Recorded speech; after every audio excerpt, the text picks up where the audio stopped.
Il est 8h32 et vous êtes bien sur RMC et BFM TV. Bonjour Manuel Bompard. Bonjour. Merci de répondre à mes questions ce matin. Vous êtes le coordinateur de la France Insoumise, vous êtes député des Bouches-du-Rhône. On va parler retraite, on va parler emploi, on va parler politique. Évidemment, ce gouvernement qui, à vos yeux, n'est qu'en sursis. Et vous l'avez dit, la censure finira par tomber. On va voir quand. Retraite d'abord. Qui doit payer ? Qui doit payer pour les retraites ? L'effort, il faut le faire peser sur qui ? Sur les salariés ?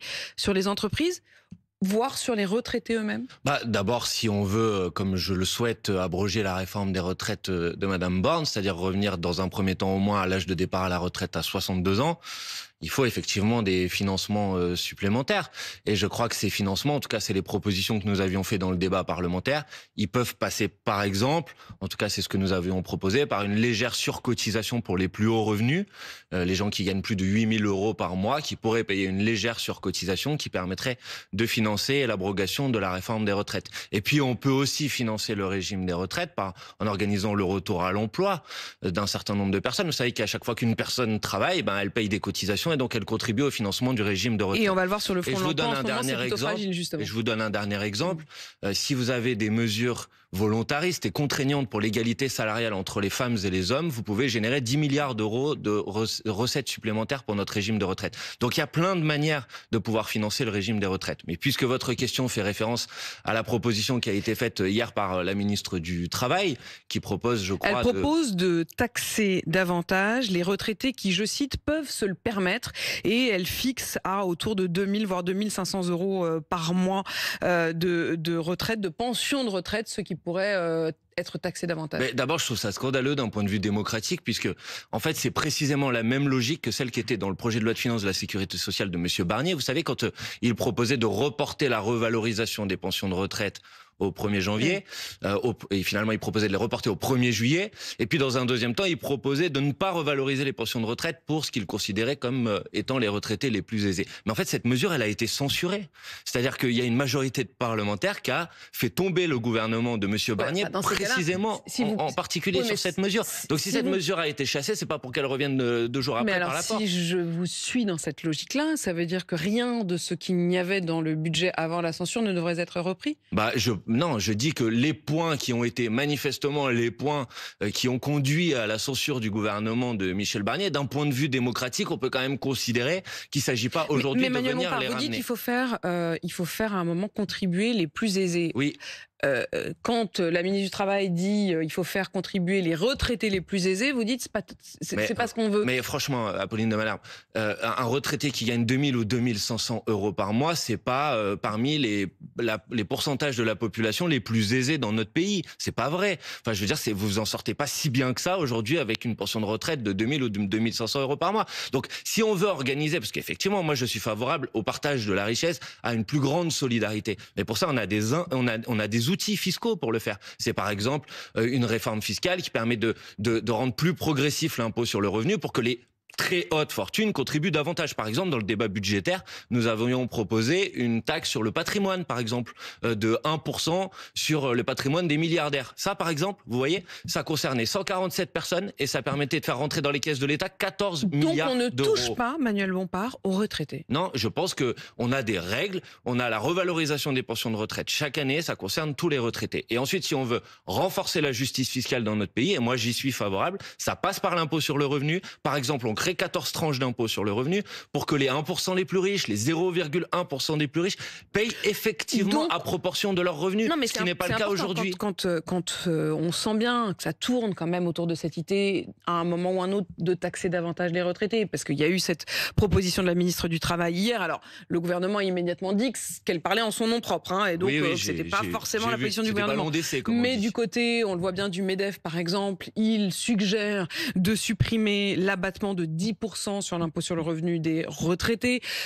Tout cela, vous êtes contre. C'est-à-dire, vous dites on ne touche pas aux pensions des retraités. Moi, j'essaye de défendre une position qui est une position cohérente. Et une position cohérente, c'est une position qui, pour financer et pour lutter contre le déficit, parce qu'on a effectivement une difficulté de déficit aujourd'hui, met à contribution effectivement les plus riches en France. Et les plus riches en France, c'est pas les retraités qui gagnent 2000 ou 2500 euros par mois. C'est les 1% les plus riches, c'est les 0,1% les plus riches, c'est les grandes entreprises qui font des bénéfices et des profits extraordinaires, qui versent des dividendes records. Et eux, ils peuvent être mis davantage à contribution. Mais essayer de faire croire que c'est une mesure de justice fiscale d'aller s'en prendre aux retraités qui gagnent 2 000 euros par mois, ça me paraît vraiment très malhonnête. Sur la réforme des retraites, le conclave des partenaires sociaux devrait commencer à se mettre en place. Il y a eu une première réunion la semaine dernière. Vous êtes toujours contre? Mais en fait, il y a un piège grossier dans ce conclave. Et d'ailleurs, ce piège grossier, il a été confirmé encore hier par la ministre du Travail à l'Assemblée nationale. En réponse à une question d'une de mes collègues écologistes, elle a dit les choses franchement. Elle a dit, soit l'ensemble des personnes qui sont dans ce conclave se mettent d'accord, et alors il y aura une proposition qui sera débattue à l'Assemblée nationale sur la base de leur accord. Et s'ils ne se mettent pas d'accord, alors il n'y aura, on revient, et c'est la réforme actuelle, c'est-à-dire la réforme de Madame Borne, passée en force par 49.3, qui va continuer à s'appliquer. Mais pourquoi vous imaginez qu'ils ne se mettent pas d'accord? Mais parce que précisément... Pourquoi vous partez du principe qu'ils ne se mettent pas d'accord? Mais parce que précisément sur la question centrale, qui est la question de l'âge de départ à la retraite, puisque c'est le sujet qui a mobilisé les Françaises et les Français, le MEDEF a toujours pris position pour l'âge de départ à 64 ans et n'a jamais envisagé de revenir sur cette mesure. Et donc, monsieur Bayrou a donné dans cette discussion un droit de veto au MEDEF qui peut tout simplement bloquer toute disposition sur ce sujet. Ce matin, mes confrères de Paris Match croient savoir qu'Emmanuel Macron... Oui. J'ai bien compris que vous alliez parler du PS, hein, vous inquiétez pas, j'ai bien entendu ceux qui ont cru. Bon, mais Paris Match croit savoir... pas spécialement du Parti Socialiste, mais... Qui font partie de ceux qui ont cru peut-être à ce conclave. Mais écoutez ça, hein, Paris Match croit savoir qu'Emmanuel Macron serait, je cite, ouvert à une modification de l'âge légal de départ à la retraite, avec une petite astérix qui est si le coût du travail n'est pas touché.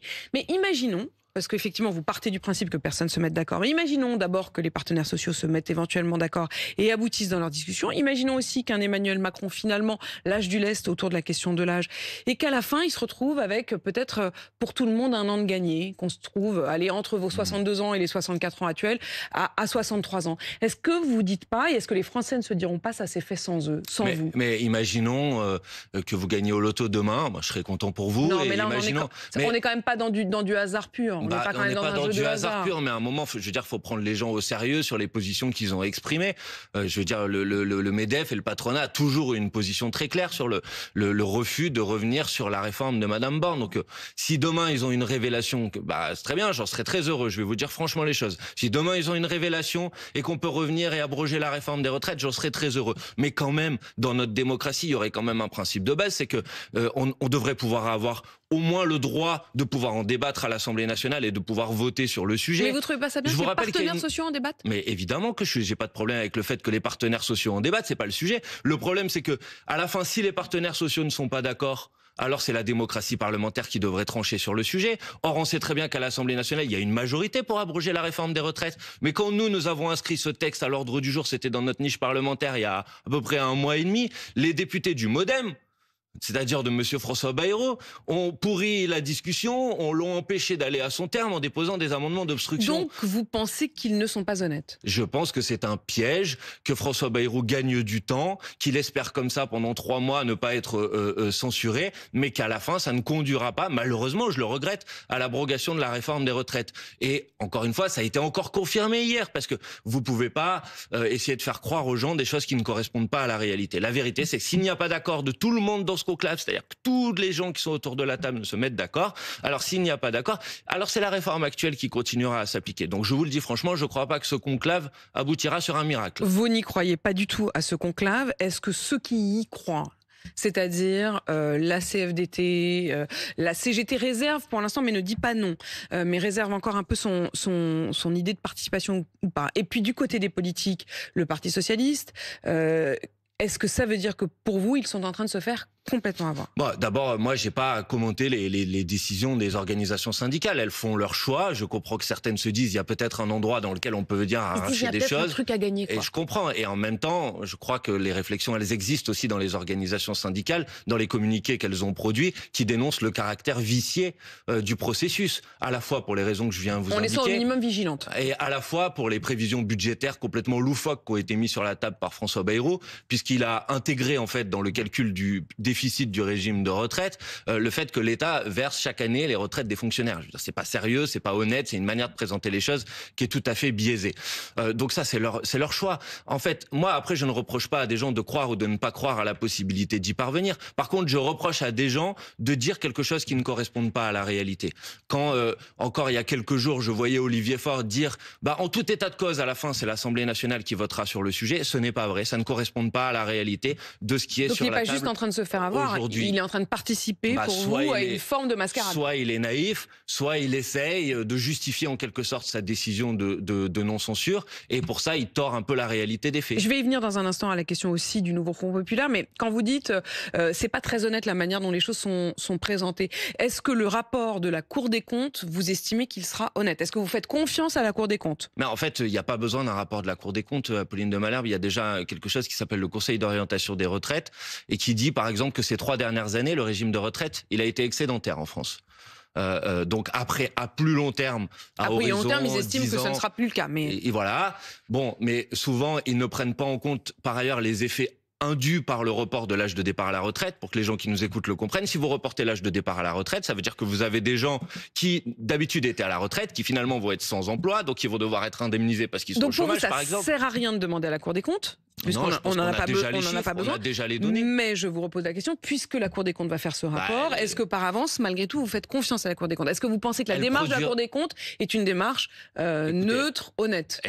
Évidemment que la Cour des comptes, par principe, est une instance qui, j'espère en tout cas, essaye de formuler les choses de manière honnête. Maintenant, je dis que les hypothèses de départ peuvent influer sur le calcul de fin, parce que quand François Bayrou vient dans son discours de politique générale et dit il manque 50 milliards d'euros dans les caisses de retraite, je vous le disais tout à l'heure, parce qu'en fait, il intègre l'argent versé par l'État pour payer les retraites des fonctionnaires. C'est une manière malhonnête de présenter les choses. Donc, j'attendrai de voir quels sont les documents de la Cour des comptes. Mais on a déjà toutes les données sur ce sujet. On a déjà toutes les données et il est tout à fait possible aujourd'hui de financer d'abord, dans un premier temps, le retour à l'âge de départ à la retraite à 62 ans, c'est-à-dire l'abrogation de la réforme des retraites, et ensuite d'aller plus loin, parce que pour ma part, je suis pour aller plus loin, je suis pour revenir à la retraite à 60 ans. Je m'en suis pas caché. Nous avons défendu cette proposition pendant les élections législatives et je vous rappelle que les Françaises et les Français ont mis le nouveau Front populaire en tête en termes de nombre de députés à l'Assemblée nationale. Il y serait encore en tête, là, si les élections avaient lieu demain? Je n'en sais rien. Ça, vous savez, par définition, il y a eu, vous le savez bien, le résultat des élections avant qu'elles aient lieu. Vous le savez bien, il y a eu ces élections partielles le week-end dernier en Isère. C'était un siège que vous aviez gagné, que vous avez donc perdu. Est-ce que ceux qui votent pas pour vous, c'est des bourgeois fascistes? Bon, d'abord, je vais vous dire, il y a eu effectivement une élection législative partielle. C'est une circonscription assez particulière. C'est une circonscription que nous avions en quelque sorte arrachée à la droite en triangulaire au mois de juillet dernier. C'est une circonscription historiquement de droite. Elle a été 5 ans socialiste pendant le quinquennat de François Hollande. Donc, nous avions réussi à la gagner. Et si nous avions réussi à la gagner, notamment parce qu'il y avait eu une participation très importante. Il y avait eu 70% de participation. Et il y là, avait eu une mobilisation. La participation a été moindre, comme toujours dans les élections partielles. D'ailleurs, pardonnez-moi, je suis content qu'on en parle maintenant, mais j'aurais bien aimé qu'on en parle avant, parce que peut-être que ça aurait produit... C'est ce matin que vous êtes avec moi. Non, je vous entends, mais je ne vous fais pas le reproche à vous personnellement, mais je trouve que une des difficultés qu'on a dans ces élections législatives partielles, c'est qu'elles passent complètement sous les radars médiatiques. Ça ne produit pas de la mobilisation populaire. Et puis... En l'occurrence, quand je vous pose cette question, c'est aussi parce que les arguments de certains de vos camarades, Ercilia Soudé par exemple, c'est pas de dire qu'il n'y a pas eu de participation, c'est de dire qu'il a perdu face au bloc, je cite, le bloc bourgeoiso-fasciste. C'est pour ça que je vous demande si ceux qui votent pas pour vous sont bourgeois et fascistes. Je vais répondre. Je suis en train de répondre. J'essaye de manière. Ouais, vous essayez de gagner du temps. Vous êtes finalement comme François Bayrou. Apolline de Malherbe, je gagne pas du temps. C'est quand même intéressant de savoir qu'il y a eu 35% de participation. Parfaitement c'est quand même un argument et un paramètre. Bon, maintenant pour le reste, vous savez, il y a quelque chose qui ne m'a pas échappé. C'est qu'au deuxième tour de cette élection législative partielle, le Rassemblement national qui a été éliminé du premier tour a appelé à voter pour la candidate macroniste. Donc il y a eu effectivement une convergence entre le bloc d'extrême droite et le bloc macroniste dans cette élection. Et puis parce que si vous voulez qu'on fasse le tour des arguments sur ce sujet, j'observe qu'à gauche, il y a eu aussi des décisions de division. Quand M. Glucksmann, à 3 jours du premier tour de cette élection législative partielle, décide de ne pas soutenir le candidat du nouveau Front populaire, il pose un acte de division. Et une des conséquences de cet acte de division, c'est aussi le résultat. Maintenant, toutes les élections législatives partielles sont des élections plus difficiles. Et s'il devait y avoir des élections demain, je forme le vœu qu'une mobilisation populaire permette au nouveau Front populaire non seulement de finir en tête, mais d'augmenter encore son avance à l'Assemblée nationale. Emmanuel Bompard, il est mort le nouveau Front populaire. Enfin, en tout cas, en ce moment. Il peut peut-être ressusciter, mais pour l'instant, il est mort. En tout cas, non, il n'est pas mort. En tout cas, la décision du Parti socialiste en tout cas d'une majorité des députés du Parti socialiste, parce que moi je veux saluer les 8 députés socialistes qui ont voté la motion de censure, avec les députés insoumis, avec les députés écologistes, avec les députés communistes et ultramarins. Donc il y a effectivement 58 députés socialistes qui ont tourné le dos aux engagements qu'ils ont pris devant les électrices et les électeurs. Vous savez, la première phrase du programme du Nouveau Front Populaire, c'était « Le Nouveau Front Populaire réunit des femmes et des hommes qui veulent construire un projet de rupture avec le macronisme ». Alors quand on a été élu sur la rupture avec le macronisme, on ne sert pas en quelque sorte de force d'appoint pour garantir la continuité de la politique d'Emmanuel Macron. Il y a la question du vote sur la censure, il y a la question aussi des discussions avec le gouvernement. Les communistes, par exemple, continuent à discuter. Ils étaient même reçus par Bruno Retailleau sur des questions de sécurité il y a quelques jours. Vous avez vu, j'imagine que vous avez vu Manuel Bompard. Je vous repose la question. Pour vous, ça ne veut pas dire pour autant que le Nouveau Front Populaire est mort. Je pense que toutes celles et ceux qui sont restés fidèles aux engagements qu'ils ont pris devant les électrices et les électeurs continuent à répondre à cet espoir, à cette aspiration du rassemblement, puisque c'était ça le Nouveau Front Populaire, sur un programme qui est un programme de rupture avec le macronisme. Et ça va se poursuivre. Maintenant, je ne vais pas esquiver votre question. Je vais vous dire les choses franchement. Dans maintenant 2 semaines, le budget va revenir à l'Assemblée nationale. Et probablement, certainement, que le gouvernement va avoir recours à l'article 49.3 pour essayer de passer en force son budget. Dans ce budget, on apprend maintenant depuis plusieurs jours qu'il va y avoir, par exemple, plus d'1 milliard de coupes dans le budget de l'écologie, 700 millions de coupes dans le budget de l'enseignement supérieur et la recherche, des coupes dans le budget de la culture, dans le budget du sport. Bref, que le Parti socialiste s'est gargarisé d'avoir obtenu la suppression des 3 jours de carence, mais que dans le même temps, le gouvernement au Sénat... aux suppressions des 4000 postes d'enseignants. Je vais y venir, si vous voulez. Mais en attendant, parce que c'est quand même important que les gens le sachent, c'est-à-dire que le gouvernement dit oui, on va pas ajouter les 3 jours de carence, vous savez, c'est pour les arrêts maladie des fonctionnaires, mais au Sénat, le gouvernement fait voter un amendement pour réduire l'indemnisation de 100% à 90%. C'est-à-dire que le gouvernement vient d'accorder le fait de ne pas prendre finalement 250 millions d'euros aux fonctionnaires, mais leur impose 800 millions d'euros de prise. Manuel Bompard, dans 2 semaines, ils ont floué les gens. Quand vous dites dans 2 semaines, dans 3 semaines, dans 1 mois ou plus tard, il y aura potentiellement un 49.3 sur le budget. Si à ce moment-là, le Parti socialiste censure, vous oublierez qu'ils ne l'ont pas fait initialement. Je vais le prendre dans l'autre sens, si vous voulez bien. C'est-à-dire que, évidemment, que si le Parti socialiste ne censure pas au moment du vote sur le budget, alors il confirmera un changement d'alliance. Et clairement, il se sera mis à dos définitivement du Nouveau Front Populaire. Ça me paraît être une certitude. Et moi, je forme le vœu que l'ensemble du Nouveau Front Populaire vote la motion de censure et que le gouvernement soit censuré pour protéger les Français de l'impact de sa politique. Il y aura 2 candidats de gauche. C'est François Hollande qui le laisse entendre déjà cette semaine. Il dit qu'il y aura 2 candidats de gauche. Et on laisse entendre et on comprend qu'il y aura probablement dans son esprit Jean-Luc Mélenchon et lui. Je ne sais pas si François Hollande sera candidat. Ce qui me paraît certain, c'est qu'il est bien mal placé pour représenter la gauche à l'élection présidentielle. Dois-je vous rappeler que quand François Hollande a fini son quinquennat de président de la République, il a été dans l'incapacité de se représenter parce qu'il avait tellement rompu avec les aspirations populaires que plus personne ne lui faisait confiance. C'est vrai. Et que le Parti socialiste, dans l'élection suivante, a fait moins de 7% des voix à l'élection présidentielle. Donc il devrait plutôt s'excuser, François Hollande, plutôt que de donner des leçons à tout le monde. C'est vrai que Jean-Luc Mélenchon cherche déjà les parrainages? Non, c'est pas Jean-Luc Mélenchon, c'est vrai que la France Insoumise, j'ai signé moi-même un courrier, il est signé en mon nom d'ailleurs, contrairement à ce que j'ai entendu à la télévision, c'est pas Jean-Luc Mélenchon qui a écrit, c'est moi en tant que coordinateur de la France Insoumise qui effectivement a envoyé un courrier, puisque dans l'hypothèse d'une élection présidentielle anticipée, on dispose de 35 jours entre la date de la démission du président de la République et la date de l'élection. Vous y demandez quoi? Je leur demande s'ils sont prêts à s'engager à parrainer le candidat qui sera investi par la France Insoumise. Il n'y a pas le nom de Jean-Luc Mélenchon sur votre courrier? Vous pouvez retrouver le courrier, vous verrez, c'est le candidat qui sera investi par la France Insoumise en cas d'élection présidentielle anticipée. Et c'est quand même bien, je crois, de prendre les devants parce que il n'est pas question pour nous d'être pris de court dans l'hypothèse d'une élection présidentielle anticipée. Mais vous aviez parlé avec vos camarades du Parti socialiste, du Parti communiste, d'Europe Écologie Les Verts de cette initiative? Non, pas du tout. Mais enfin, écoutez, heureusement que la France Insoumise peut encore prendre ses dispositions pour pouvoir être en mesure. Non, mais je pensais que vous parliez entre vous, puisque si votre souhait est que en cas de présidentielle anticipée, il y ait un candidat global de tout le monde, c'est peut-être la moindre des choses d'en parler avec eux. Mais non, puisque nous récoltons les parrainages nécessaires, et si d'autres récoltent aussi des parrainages, à la fin tous ces parrainages iront ensemble. Mais attendez, vous pardonnez-moi, il y aura une primaire, il y aura une discussion. Je veux pas mettre en cause votre travail journalistique, mais juste vous dire là, vous n'avez pas révélé un scoop, parce qu'en fait, moi j'ai annoncé publiquement que j'avais envoyé un courrier. J'ai aucunement l'intention de de révéler un scoop. Ce que je veux comprendre, c'est pourquoi est-ce que Fabien Roussel, par exemple, vous en fait le reproche. Il le faisait à ce micro-là la semaine dernière.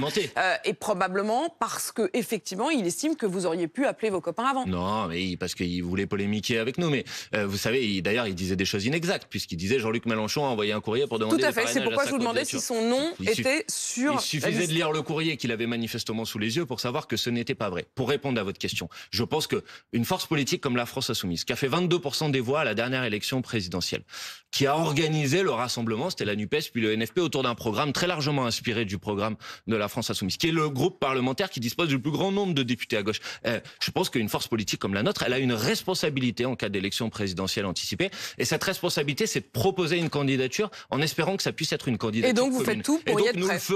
Nous le ferons. S'il y a une élection présidentielle anticipée, nous proposerons une candidature et nous discuterons avec les autres formations politiques en leur proposant de faire candidature commune avec nous. Merci Manuel Bompard d'avoir répondu à mes questions ce matin, coordinateur de la France Insoumise, député des Bouches-du-Rhône. Il est 8h52.